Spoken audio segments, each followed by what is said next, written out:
Pernah gak sih kalian ngerasa gak pede sama potensi yang ada dalam diri kita? Ngerasa kita itu paling banyak banget kekurangannya dibanding orang lain.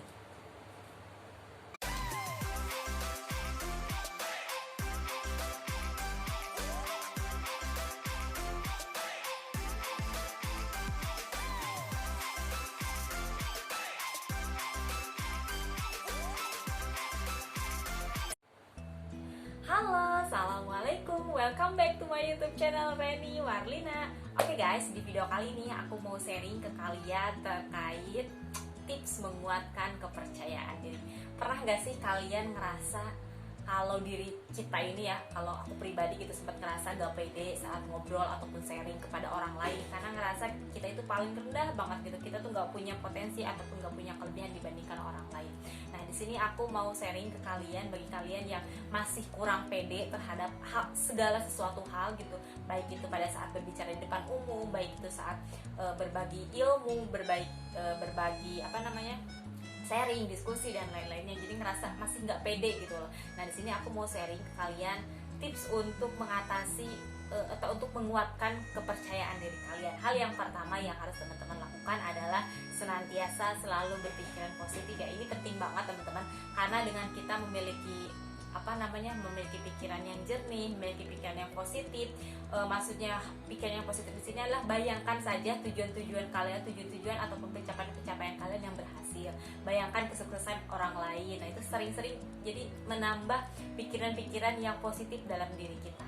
Kemudian yang selanjutnya adalah senantiasa selalu membuat persiapan yang matang. Nah, ini penting banget bagi teman-teman yang selalu berbicara di depan umum, yang pada saat menghadapi misalkan ujian. Nah, itu kalau misalkan tidak dibarengi dengan persiapan yang matang, tentunya pada saat hari H gitu, itu teman-teman pasti tingkat kepercayaan itu akan berkurang ataupun menurun gitu. Nah, misalkan nih pada saat seseorang mau ujian tesis, ujian skripsi ataupun ujian apapun lah itu ya, diusahakan datang lebih awal. Nah, itu salah satu contoh memiliki persiapan yang matang ya dalam situasi misalkan dalam menghadapi ujian. Begitupun kalau teman-teman lagi ada ujian, datanglah ke dalam kelas itu pada saat jam 1 jam lah minimal ya, 1 jam sebelum, bukan 1 jam ya, 30 menit lah ya, 30 menit sebelum ujian dimulai. Jadi harus sudah ada persiapan yang matang gitu, jangan sampai telat ataupun jangan sampai telat datang ke kelasnya. Itu contoh hal-hal kecil untuk teman-teman mempersiapkan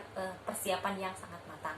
Kemudian yang selanjutnya adalah beberapa psikolog ataupun aku juga pernah baca buku, kalau misalkan kita berkata A gitu loh, pada saat action pun kita juga akan bisa gitu. Itu bisa membuat ataupun menambah kepercayaan diri kita. Misalkan kita lagi mau pidato, kita lagi mau ceramah di tempat umum gitu loh, katakan pada saat kita melakukan suatu hal, aku bisa, aku mampu, aku bisa, aku mampu. Nah, itu dengan secara naluri atau bukan naluri ya, secara tidak langsung gitu bakal impactnya ke dalam diri kita tuh ya, gue bisa gitu loh, gue mampu gitu melakukan hal itu. Jadi ada keberaniannya itu mulai muncul gitu pada saat kita speaking di atau public speaking di depan orang banyak. Kemudian yang selanjutnya adalah senantiasa selalu apresiasi. Nah, ini penting banget teman-teman, apresiasi terhadap tujuan yang berhasil kita lakukan. Nah, itu apresiasi aja dalam diri kita. Misalkan kita udah berhasil nilai matematika kita dapat nilai A gitu, apresiasi kepada diri kita kalau misalkan kita dapatkan nilai A. Jadi sehingga memicu semangat dan semangat kemudian yang lebih besar lagi gitu untuk mendapatkan hasil-hasil yang lebih baik lagi. Mungkin itu tips untuk menguatkan kepercayaan diri dari aku. Semoga bermanfaat. Wabillahi taufiq wal hidayah. Wassalamualaikum warahmatullahi wabarakatuh. Bye bye.